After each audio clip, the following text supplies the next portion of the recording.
Nós vamos meditar hoje em Números capítulo 26. A minha condição é a mesma, ainda estou aqui me recuperando da minha cirurgia, portanto estou longe do microfone, então estou gravando essa meditação do meu celular.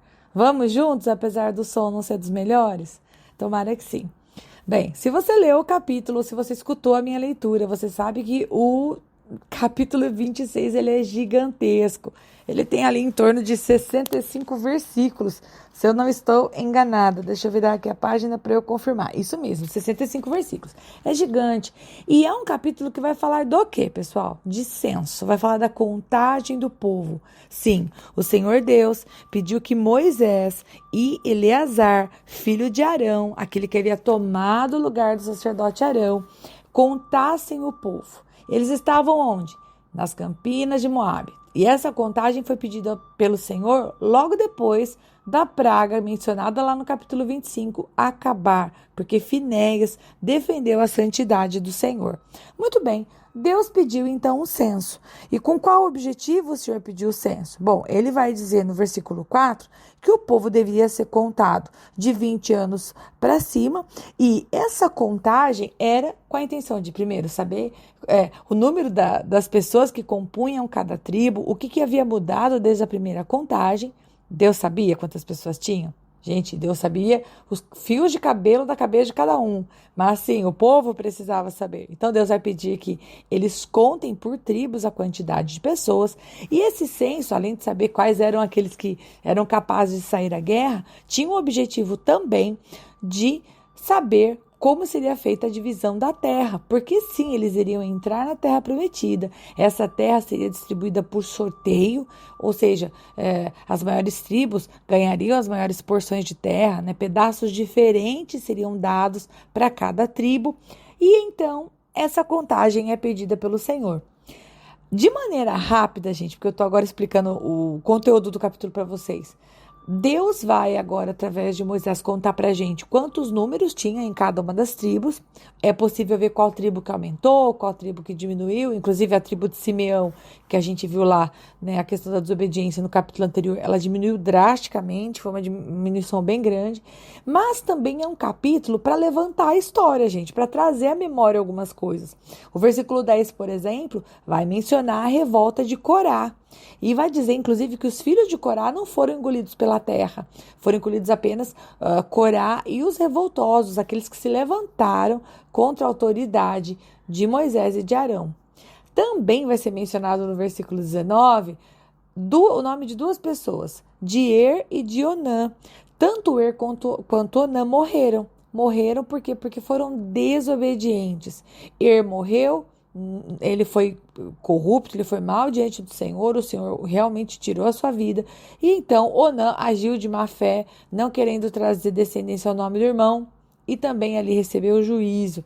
É mencionada essa situação também. Por isso que parece que é um capítulo de contagem, mas também é um capítulo para lembrar as coisas que o povo, de alguma maneira, entristeceu o coração do Senhor. Assim como lá no versículo 61, por exemplo, vai ser mencionado Nadab e Abiú, que também morreram, porque ofereceram fogo estranho no deserto, diante do Senhor.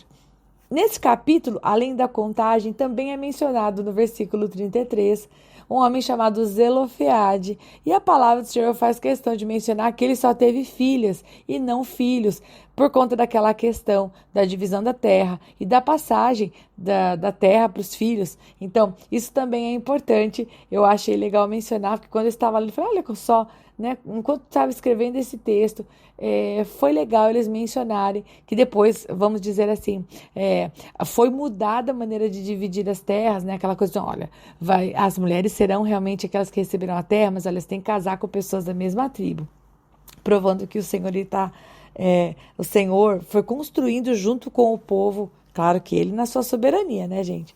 Mas ele foi construir junto com o povo a organização de todas as coisas. Deus só realmente queria a convivência com o povo, a comunhão com o povo, a mesma comunhão que ele deseja ter conosco, não é verdade? Não porque ele é um Deus carente, porque ele não é, ele é o Senhor Deus Todo-Poderoso, ele não precisa de nós é que precisamos dele, mas mesmo não precisando de nós, é lindo ver em toda a palavra que o Senhor ama ter comunhão com o homem. E foi por isso que o Senhor entregou Jesus para morrer por nós, para que um novo e vivo caminho fosse aberto, para que o véu fosse rasgado, para que já não houvesse mais condenação para aqueles que estão em Cristo Jesus, e a escrita de dívida que tinha contra nós pudesse ser riscada, para que você e eu, quando falássemos Pai, quando falássemos Senhor, quando nos achegássemos confiadamente diante do trono de Deus, da graça do Senhor, nós pudéssemos realmente ter fé, sabendo que o escrito de dívida contra nós foi totalmente rasgado, exterminado, destruído. Muito bem, então esse capítulo vai falar sobre isso e menciona ainda os levitas que foram contados, separados por famílias, né? 3 famílias são mencionadas, que é a tribo de Gerson, de Coate e de Merari. Moisés vem da descendência de Coate, e essas gerações, e é assim que termina o capítulo, gente, essas gerações, essas pessoas que foram contadas agora, elas não foram as mesmas contadas por Moisés e por Arão. O capítulo finaliza dizendo que esses contados por Moisés e por Eleazar, filho de Arão, eram outras. Por quê? Porque aquelas desobedeceram, aquelas morreram no deserto, aquelas não entrariam na terra prometida. Esse é o assunto do capítulo de maneira muito breve para você. Agora, queridos, como aplicar esse capítulo para nós? Bom, eu vou falar para você de que maneira esse capítulo fala comigo. Tudo bem? Primeiro, eu acho muito interessante como Deus, apesar de ser o Senhor Todo-Poderoso e ter todas as respostas, como Ele trabalha com o homem que é pequeno e limitado. Definitivamente, a primeira coisa que eu aplico para as nossas vidas é pensar que Deus se fez homem para habitar no nosso meio. E Ele continua dessa maneira, abrindo os nossos olhos na nossa pequenez e humanidade. Do que eu estou falando? Gente, Deus podia ter dito para Moisés e para Eleazar: anotem aí, por favor, eu vou falar quantas pessoas tem em cada tribo. Deus podia ter feito isso assim, simples, rápido, indolor. Mas não, o Senhor disse assim: levanta o censo. E eu fico imaginando, gente, que levantar o censo devia ser um fuzuzu. Embora eles fossem organizados e se posicionassem sempre com as suas tendas, dos lugares certos, parari pororó. Gente, morria gente e nascia gente. Então, eu fico imaginando que o censo deu trabalho, é o que eu imagino. Mas eu fico pensando que Deus fez com que eles contassem e que eles, de maneira detalhada, tivessem que arrolar ali cada nome, cada pessoa, de cada tribo, descendente de cada um deles. Você entende? Então, eu penso que a primeira coisa que eu aplico para as nossas vidas é que Deus trabalha com os homens, apesar de falíveis que somos. O Senhor, Ele muitas vezes nos permite o longo caminho para que a gente vá apreciando a jornada e aprendendo com a jornada. O Senhor, Ele definitivamente aqui nesse momento eu aplicaria assim: Ele não deu peixe, Ele deu a vara e a minhoca e disse para eles: vão pescar. O Senhor colocou eles para contar o povo. E assim, então, eles reorganizaram os números, eles registraram. E esse capítulo que para nós, queridos, não faça, entre aspas, talvez muito sentido, porque não somos dessa descendência. Para quem é dessa descendência, eu acho que deve ser muito legal ver ali o nome das tribos e dos seus descendentes, e o filho, e o pai, etc.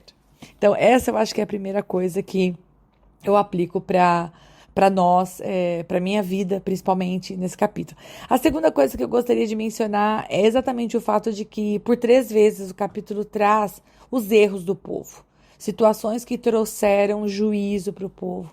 E, honestamente, por olhar para a palavra toda de uma vez, e não só para o Antigo Testamento, eu sei que Deus não é um Deus que fica jogando na cara os nossos erros. Ao contrário, a Bíblia diz que Ele faz questão de esquecer o nosso pecado, que Ele pagou um preço através de Jesus Cristo, entregando o seu Filho Jesus Cristo para pagar, realmente para destruir a acusação do pecado.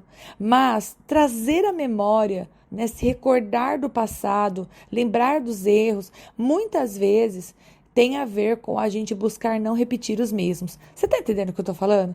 Quando você lembra de uma besteira que você fez, Você também lembra o caminho que você trilhou para chegar na besteira, né? Onde foi que você baixou a guarda para o pecado? Onde foi que você tomou uma decisão financeira, emocional, familiar? Onde foi que você tomou uma decisão ruim que te levou para o lugar de derrota? Aqui o povo pôde lembrar, né, nesse relato da revolta de Corá, de Er e de Onã, de Nadab e de Abiú, situações em que o povo resolveu fazer as coisas pela sua própria força, fora da instrução divina, e isso trouxe juízo. Então, eu acho que eu também aplico esse capítulo para a minha vida, veja se serve para você, que primeiro nós aprendemos com os erros, não é verdade? Aprendemos com os acertos também, mas geralmente os erros estão lá bem gravados, né? Então, nós aprendemos com os erros. O lugar do erro na nossa vida é ser pedagógico, né? A gente tem que aprender com os nossos erros e não ficar se condenando para sempre, né? Ficarmos nos condenando não muda o passado. E também não muda o futuro. Só estraga o presente. Então, vamos ficar aqui se condenando e se culpando para sempre? Não, não vamos. Erramos, aprendemos, bora para frente, vamos tentar fazer diferente. Então, eu acho que esse capítulo traz... Você está escutando a buzina? Gente, é assim que funciona. Se você não estiver escutando, uma buzina aqui perto de mim. Então, o que a gente aprende? A gente aprende que verdadeiramente os erros eles não são um lugar para você morar, são um lugar para você, é um lugar para você aprender e seguir adiante. E por último, eu realmente aprendo que aquilo que Deus fala que vai fazer é a verdade e é indubitável. Deus disse, o povo que desobedeceu não vai entrar. E não entrou. Uma geração morreu no deserto porque desobedeceu. O lembrete, não pense em Deus como o malvadão aqui, porque foi o povo que escolheu, mas eu penso que a palavra de Deus nunca falha. O que Deus disse vai acontecer, a sua promessa não volta atrás, sua palavra não volta vazia. E aí, Deus falou com você alguma coisa diferente? Se Ele falou, me conta aqui nos comentários. Foi um prazer meditar na palavra com você no dia de hoje. Um grande abraço, até amanhã, se o bom Deus permitir, em nome de Jesus.